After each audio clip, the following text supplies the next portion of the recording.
cause I don't give a fuck what you say. Yeah, I'ma do shit my way.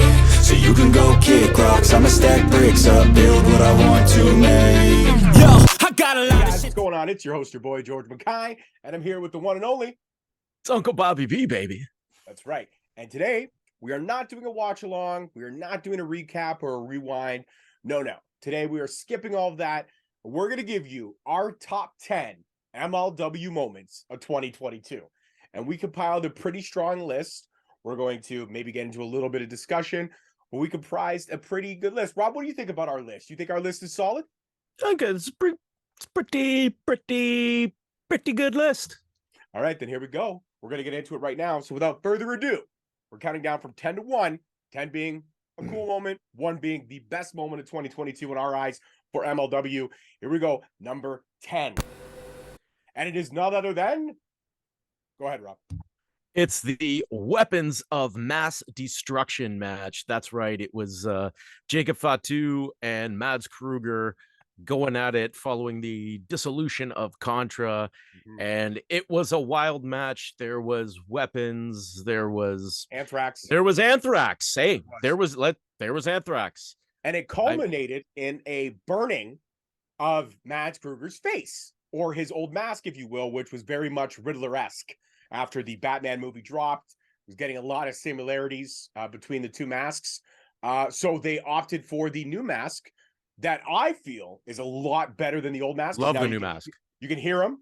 It looks super badass, and you can hear him. I want to reiterate as much as possible that you can hear him when he's cutting promos. Very great for production side of stuff and for Mads Kruger's look. So that is our number 10. And I think we both agree that the Weapons of Mass Destruction match, we were intrigued by. We were a little bit shocked with the case of Anthrax that was just sitting there around the ring. But overall, it was a pretty... I mean, you could count this match as a weapons match, a hardcore match, anything you really want to do. But I love how MLW puts their own little spins on these matches. Sometimes they work. Sometimes they don't work. Just like, for example, we had the one that did not work was the Barclay Brawl, or whatever the hell it was called. Absolutely disaster. It was the loading dock of the arena that they were filming at. Not good. But then you look at the, I believe it was with the Von Erichs in 5150. I believe it was the bunkhouse brawl where they had hay bales and they had a rake and they had, what do they call that thing? A sickle? They had a sickle. Scythe, sickle, whatever. So, yeah, it was all in all, I do enjoy how MLW tries to make these matches very much fit the story that's being told in the concept of the match. I mean, in hindsight, I think I like the Weapons of Mass Destruction match more than I did watching it. Like, I enjoyed it watching it, but I was like, also, this is a little silly. But then again, hey, within the last couple of years, I've seen a man get immolated, burnt alive, live on pay-per-view. So can I really call this that silly? Not really. It was a fun match, and that was, at the end of the day, it was entertaining. And I always say that's my litmus test. Like, was I entertained? I was. It was a good match. It was number 10. Absolutely. I couldn't agree more. That was our number 10 moment. Now, here we go to number 9. This is Contra breaking up. The dissolution of Contra, as Rob worded it. We knew it was coming. The seeds were being planted. There was distrust. There was mayhem. And it all kind of culminated at War Games when it was Hammer's team versus Team Contra. And Team Contra imploded. Mads Kruger, Jacob Fatu pretty much came at a wit's end. Kevin Koo tried to intervene. He ended up getting thrown right across the ring for his troubles. And Joseph Samael was nowhere in sight. So all in all, Contra just vanished. It imploded, and that was it. That was it. That was our number 9 moment. And I feel like we both agree that was a kind of wrap up of the Contra storyline, with Fatu no longer being a championship contender, the gatekeeper clause being broken, all these things kind of culminated, and it needed to happen, planting seeds for the other storyline, the eventual feud with Fatu and Kruger, and the eventual setup, which we'll get into our later moments, of the Richard Holiday heel turn and all that kind of stuff, which set up Holiday and Hammer and the rivalry there and all that stuff, and also planted the seeds for Induka's eventual heel turn. So planted a lot of seeds. Yeah, planted a lot of seeds. This was a great way to kind of wrap up Contra. I do feel like, though, we needed to get that Joseph Samael send-off, that we never fully got. And it's a shame because he was hands down probably the best promo man in MLW for a very long time. When Joseph Samael spoke, you shut the fuck up and you listened. And that's a credit to him as a performer.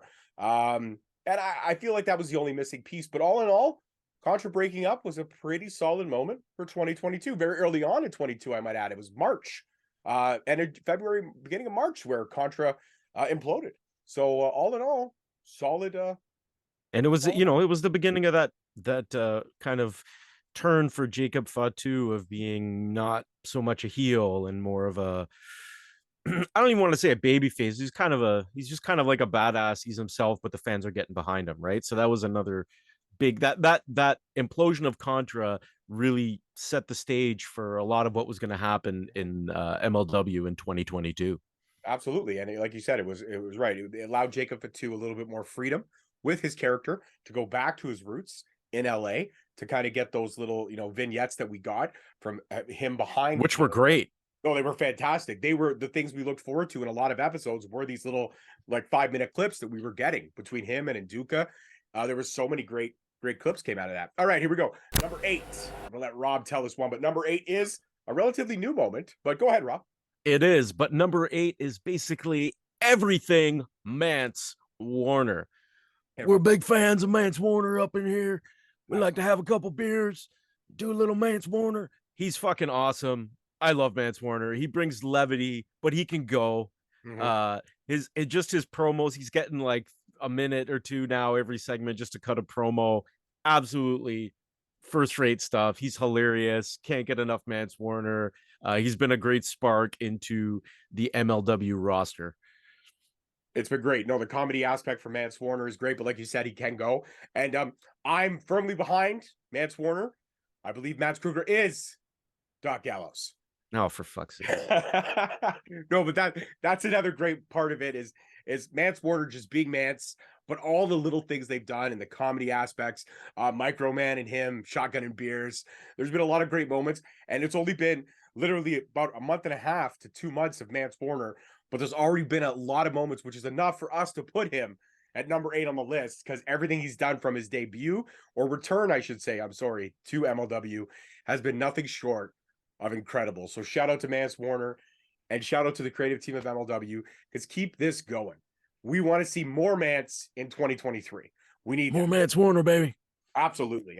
And guys, don't forget, please, as we're doing this segment, by all means, in the comments, give us your top 10, give us your top 5, give us your top moment of 2022, whatever you got.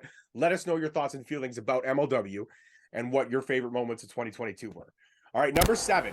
It's a moment that I think we both went back and forth on, but it is a moment because it did happen. And it was a relatively big moment because a lot of people didn't know what did I say? It's a moment because it happened. It happened. It's true. It absolutely is. It's a moment because it happened and we have to talk about it. But it's none other than the real one, Enzo, Certified G, whatever you want to call him, his debut in MLW. Go ahead, Rob. I'm going to let you start this one off. So like you said, George, it's a moment because it happened. No, in all seriousness, I mean, Enzo's a name. He'll brings more eyes to the product. He can still cut a promo. I mean, he's gotten a fair share of in-ring work. I think they've used him pretty regularly. Decent matches. I can't like shit on the guy or anything. I can't say bad things, and it was definitely a get for MLW. So he's bringing, like I said, more eyes to the product. Can't say I agree with some of his recent comments on social media, but hey, everyone's entitled to their own opinion. And what are your thoughts on the real one debuting? Well, I mean, like I said, it was a moment. I was excited to see him because I kind of felt the way he and again I use that word like that because he pretty much excommunicated himself from WWE. He got himself fired, and that's the simple fact of the matter is that he got fired because of some allegations against him, right, but also there was he had heat on him a lot, so the allegations were just an easy out for the WWE. But he had a lot of heat on him with backstage problems. He had a lot of problems with the roster. He was very vocal about a lot of wrestlers have gone on record to say Excuse me. that Enzo Amore is not a good person. Now the allegations were eventually dropped, I believe, if I'm not mistaken. The court case happened a I long time ago. believe the issue was more like when it came out, he was very uncooperative with WWE and trying to like get it investigated or something like that. That was what I read. So I don't know how much truth there is to that stuff, because you read stuff, you hear Right. stuff. And we're not But here to talk about that, but right. But that was my understanding. It was more of a communications issue, and I do believe, yeah, those allegations were unproven. So they you were know, found out to be untrue, whatever the case may be. But the fact that he had already had a laundry list of bad incidences backstage, heat with other wrestlers, the way he had spoken, this and that, this was an easy out for WWE. Okay, you don't want to communicate? No problem. You no longer have a job. oh sure, that's it's an easy simple. way. Yeah, he made it easier for them. Exactly. But, he had kind of had a little bit of a resurgence, enough for MLW to open a door and say, okay, come in. We want to work with you. We want to see what we can do here. And like I said, it was a moment because it happened, but it was a big moment because a lot of more eyes that might have not been on MLW came over to MLW just to see what they were going to do with him. And maybe they stayed around, maybe they didn't. That's their thing. But the fact is, for the first year into his contract, it hasn't been horrible. It hasn't been amazing. No, It's he's been pretty good. It's been there. It's been there. Yeah. And I feel like maybe we're gonna get some more meat and potatoes if they maybe set up a feud that's more exciting than the original. Well, he had the Navarro, Casey Navarro. But the Navarro feud was not really good because, and I'm not saying that in a bad way, he kept injuring the guy, and the guy never had a chance to fucking really get his vengeance. Yeah, that's what really bothered me about the thing. It was like they kind of repeated the same thing, like, no, really, it's cool, you can trust me, you can trust me. Oh, I throw you into the post, and like, no, I'm sorry, I taught you lessons, cool, you can trust. I throw you into the post again. Like, it was just too much of the same that the feud kind of got tired for me real quick. It got stagnant. It did, and we also never got to see the culmination of, in my opinion, the better athlete getting the win. Because yes, Navarro did eventually get the win, but almost like a shocked win. Like when he gave him that quick roll up, it was like a 1-2-3. It was like Navarro, the tail of the tape for me, Navarro's the better athlete. I'm not shitting on Enzo at all, but Navarro's the better wrestler, in my honest opinion. So the fact that it took that long and it was only a quick roll up and then a shocked look on Navarro's face, I felt the storytelling there could have been a little stronger had they worked it in more. But a lot of times it was just getting Navarro off TV for a few weeks, and then he would come back and he would say, I want Enzo.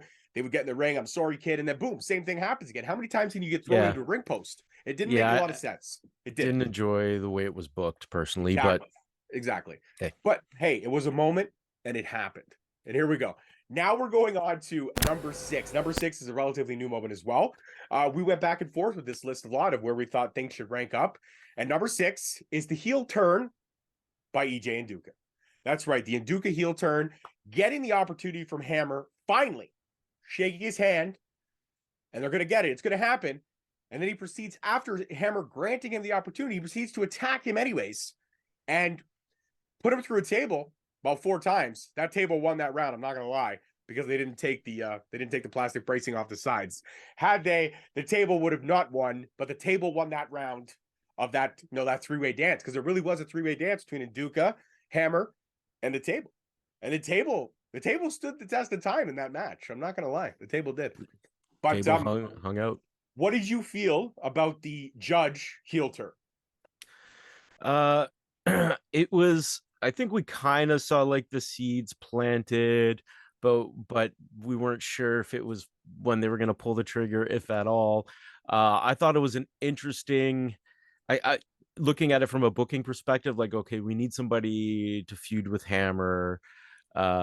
He's kind of worked all the big heels so far. We need somebody new. Let's look at EJ, because EJ's a guy who, like we've talked about before, he's not old and he's got a lot of upside. He's a tremendous athlete and he's getting better and better in the ring. His promos have been getting a lot better. I just thought it was an interesting, because he's very much a religious person, and that's worked into his character with, he has quote Bible quote right up on the screen when he comes out and stuff like that. So it's interesting to see how they worked him as a heel, when he's a very religious man, and it is part of his character. Otherwise, I wouldn't say anything about it. But if I was him, I would be, maybe it's blasphemous. I'm sorry if it is, but I would be like looking for Bible quotes that would support kind of the heel aspect of my character, like just stuff that would make it seem like I'm not turning my back on my faith, but my faith is in line with my character at this time, kind of thing. But yeah, it was a big heel turn. He's one of the more uh babyface guys on the roster. He was helping out Hammer when Hammer was under constant assault from Cesar Duran and his cadre of associates. So it was a big deal at establishing Nduka as a more of a big player as well in MLW. He's standing out a bit more. Despite being a half of tag team champions, now he's being taken more seriously as a singles competitor as well. What are your thoughts, George? I agree with you. I agree with you about looking for more like badass Bible quotes for his like heel turn. Like for when you think of badass Bible quotes, I mean, obviously Pulp Fiction comes to mind. I just thought that was cool, some cool shit to say to someone before I blew their heads up. You know, that is the Bible quote for me. That would be a badass quote. You know, could you just imagine Duca? Poison my brother with Tyrion, you know, like that would just be amazing. Oh yeah, amazing. But also that, and also the classic ones like eye for an eye. Eye for an eye is a classic Bible quote, right?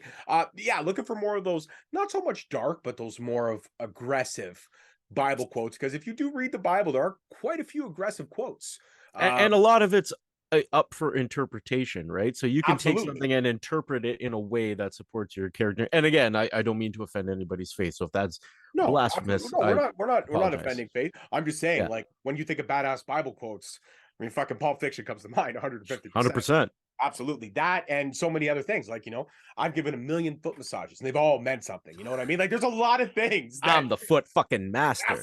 That's right. I got my technique down and everything. Like, that's that. And also, what do they call a Big Mac in, Royale with cheese. Royale with cheese. Quarter pounder with cheese. Or, yeah. Well, why do they do that? They don't have a fucking metric system. Oh, yeah, I don't know what the fuck a quarter pounder is.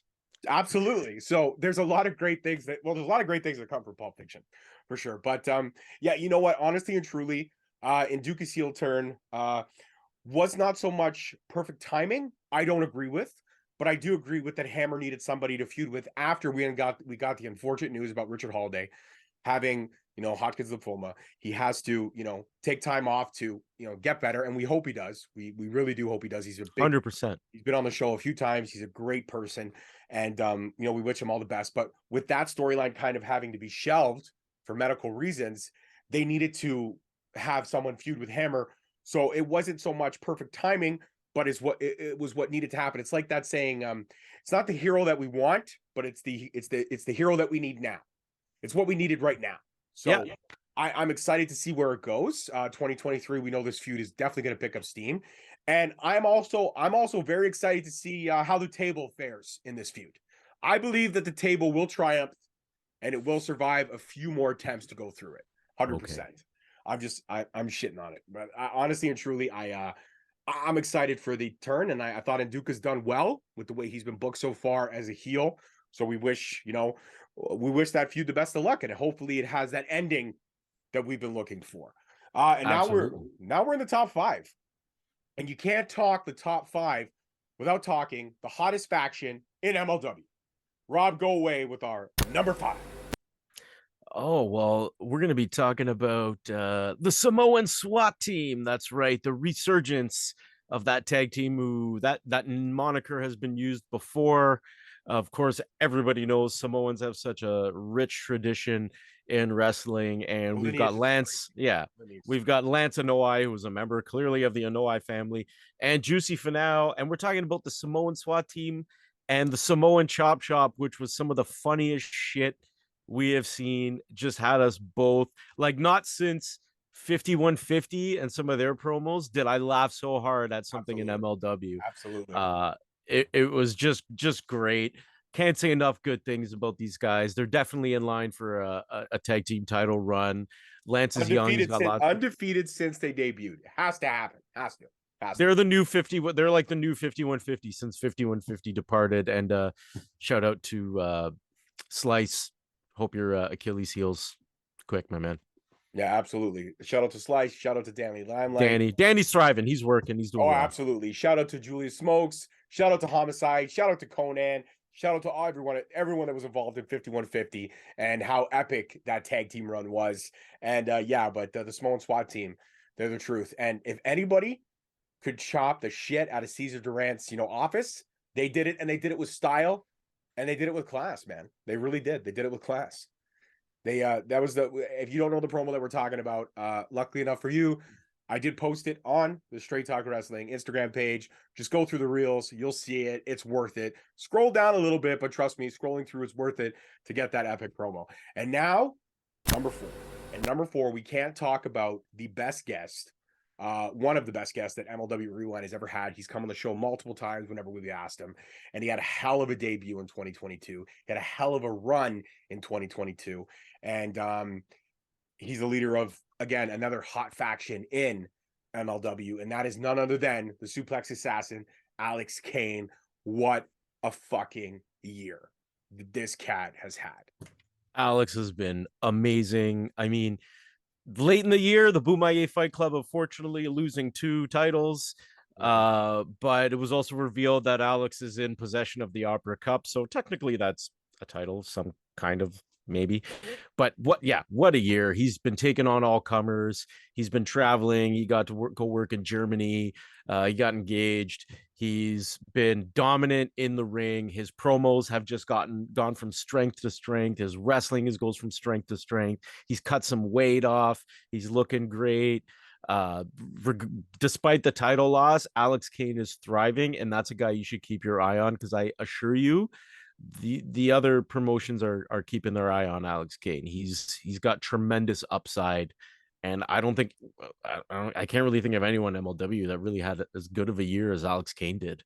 Absolutely. And I mean, Alex Kane was trained by none other than recent AEW signee AR Fox. AR Fox, rightfully due. Congrats to AR Fox again. If we haven't mentioned it before, I believe we have numerous times, but congrats to AR Fox for his sign to AEW and for what he's done with Alex Kane, man. Alex Kane and Kane has praised Fox so much for his career. He's said numerous times on our show quotables, without Fox, there would be no Alex Kane, and that's the fucking truth. So Alex Kane has had probably one of the best years in rookie wrestling, and it's a shame.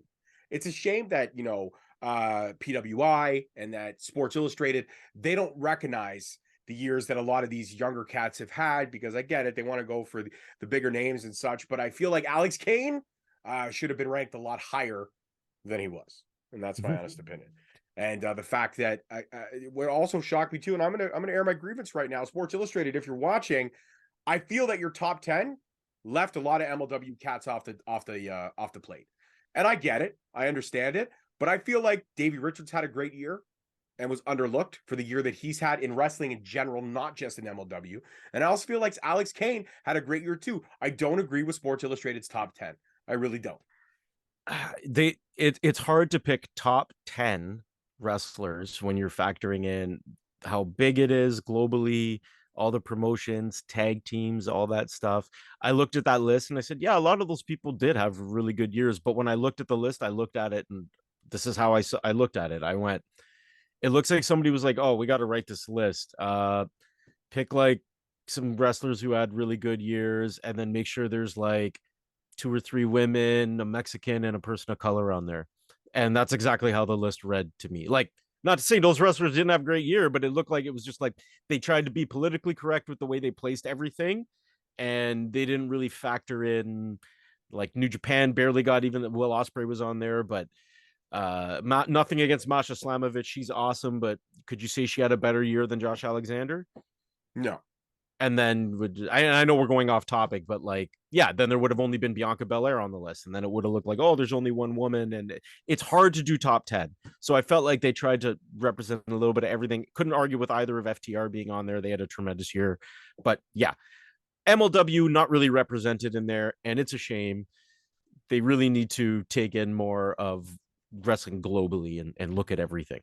That's what I'm saying. I mean, if you got to put together a list, I get it. And like you said, they tried to be politically correct with everything. But if you're going to put together a list, you got to look at all the products. You got to look at everything, and you got to look at the statistics in the year. I mean, other than the loss to Davey Richards, Alex Kane had not lost in 2022.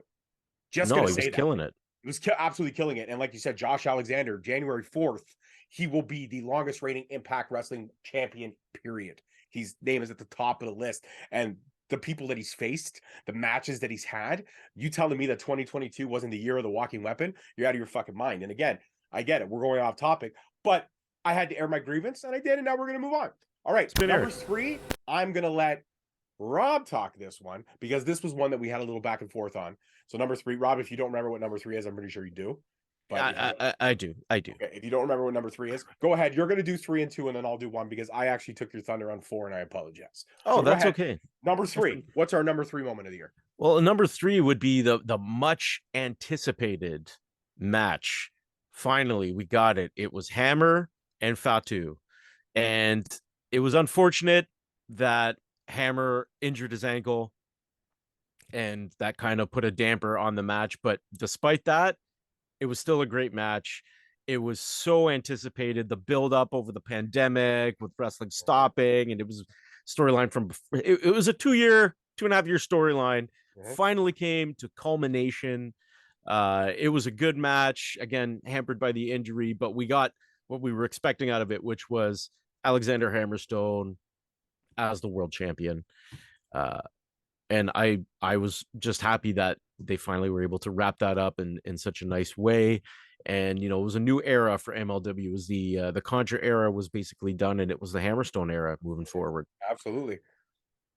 Drink your Ovaltine and eat your vitamins. Absolutely. That's it. No, you're 100% right. It was a much anticipated match, and Rob and I went back and forth a lot about where this moment should be on this list. And you'll understand why it's not number 1 when I explain number 1. But the fact of the matter remains is Hammer versus Fatu, 2.5 year, almost 3 year storyline. We got the culmination we were looking for. We had a great match despite the injury. Hammer fought through it. Fatu took care of him. And it was a great way to kind of start the implosion of Contra, I guess, light the fuse, if you will, before the explosion happened at War Games or War Chamber. I apologize, at War Chamber. But the fact is that this match was everything we expected it to be. It delivered on so many levels, and it was definitely probably one of the matches of the year. I mean, we could have done a match of the year ranking as well, but let's be honest, moments are a lot cooler because moments just happen, as we learned, earlier on the episode. All right, and number 2. Speaking of moments, our number 2 moment is none other than... This was a big one. This was one we all saw coming, but when it happened, it really happened. And that, of course, was the Patrick Bateman-esque Richard Holiday heel turn, the white suit stained with the blood of Alexander Hammerstone. It was always me. It was always me. Just Richard Holiday really coming to the forefront at his best, showing what he can do. That was a huge moment because we had these months of Richard Holiday, the dynasty, him being the fan favorite on the roster, the biggest baby face in MLW, and there was that heel turn, and that heel turn actually leads into the number 1 moment, which of course George is so excited to discuss. George, take it away. Absolutely. Before I do, though, I have to agree with you on everything you said about Richard Holiday. What a moment, what a storyline, what a captivating. And we can't forget too that this man has a degree in marketing, and we learned how great he is in marketing because Hammer Dick should have been a thing. It should have fucking been a thing. Okay, it really should have. Holitude should have been a thing. No, absolutely not. But none other than that, I guess you kind of let the cat out of the bag. Our number 1 moment is the Clout couple emerging. That's right. The swerve that we kind of possibly might have thought was coming, but we didn't know when Alicia Altout dropped to her knees, low-blowed Hammer, and we got the emergence of the hottest couple in pro wrestling. That's right. Richard Holiday, Alicia Altout. Bam! It's amazing. Why are you making that face? Oh, the hottest couple in pro wrestling? Well, yeah, I'm kayfabing a little bit. God, come on, I'm trying to sell it. Trying to sell it. Regardless, there's all kinds of heat. We had a possible episode where there might have been a sex tape, but it never happened because Hammer kind of almost got in the limo. There was all kinds of craziness. These two, the chemistry was absolutely amazing. We got their rooftop patio candlelight champagne dinner promos. We had so many great moments from these two that I really enjoyed seeing Alicia Altout step from the backstage interviewer into a working storyline, being that manager, that ballet, that I guess you say siren in Richard Holiday's ear that was keeping him composed when needed to, but allowing him to be devilish and sadistic when he had to be. And it was an electric storyline that got shelved again due to Richard Holiday's battle that he's fighting right now. But I'm sure that when Holiday is given the thumbs up and he returns, Altu will be right by his side. And the Cloud Couple 2.0 will be amazing. And it'll be absolutely incredible. I loved everything about it. That's why I'm excited that this was a number one moment. And again, people may be like, well, I don't agree with your list. And that's fine. Make your own list then.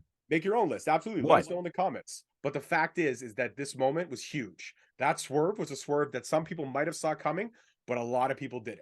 Rob, your thoughts on our number one moment? Well, you got to remember, this was months and months of Alicia 2 and Richard Holiday hating each other's guts. Oh, the Twitter battles were hilarious. They were amazing. So you got to understand, this wasn't just a like, we're going to go on TV. They were working this for a long time. And like, we see that, like, fans see that stuff. We know there was a lot of work that was put into this.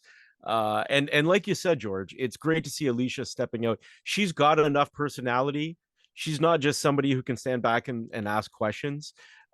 She proved that she's more than that. Not that she needed to prove it, but she is more than that, and she's showing it. And it's just fantastic to see. And we wish her and all the success. We wish Richard all the best as he fights his battle, as you mentioned before. Richard's a fighter, and we know he's going to come out on top. But it's been a wild 2022 in MLW. Absolutely. It's been a wild 2022 here at the Rewind. We've had so many down moments. We've had some great, I shouldn't say down moments. We've had a lot of up moments, a lot of great moments. We've had some laughs. We've, from where we were in 2021, talking about Eric Bischoff's hair circa 96, 97 with that peak in volume to where we are now. It's night and day. We also had a lot of great guests. We got to thank them. We got to thank, Joe Alex Dombrowski. Kane. We got Joe to thank Alex Dombrowski. Kane.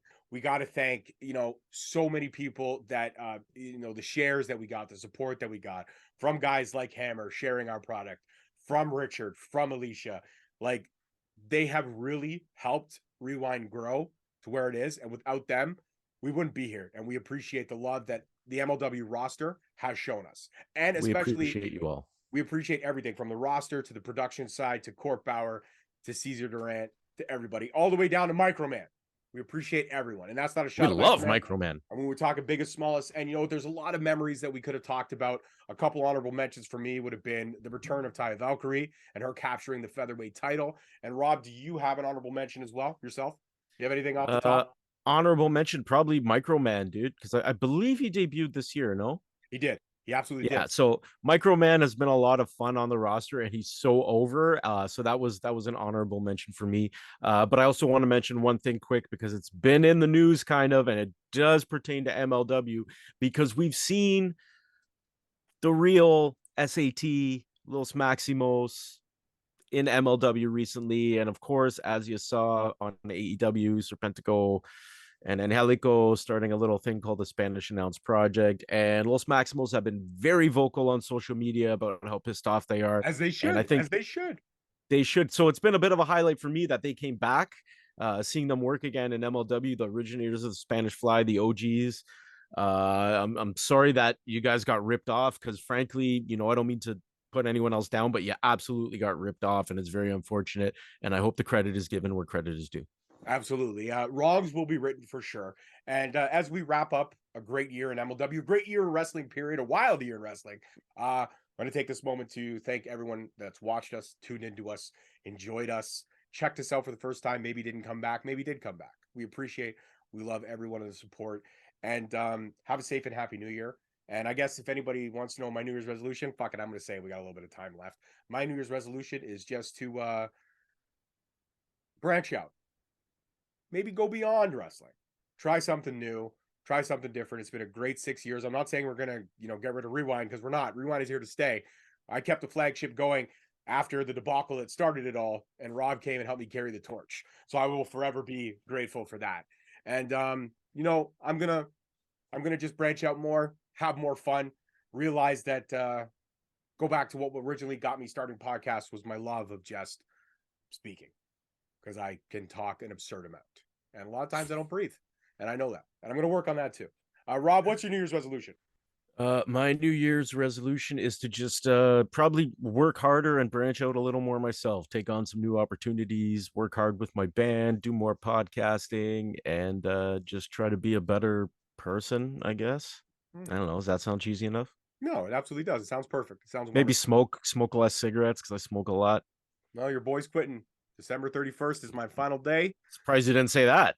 I'm not. It's not a New Year's resolution though. That is just something that the wife and the kids and the dog have been all over me about. All the ladies in my life have been all over me about. Even the dog growls at me when I go outside. See, I have none of those things, so I just keep smoking. Yeah, you have a cat that only comes to you out of necessity, not out of need. It's true. It's true. Yeah, absolutely. But anyways, guys, be safe. Have a great New Year. Don't drink and drive.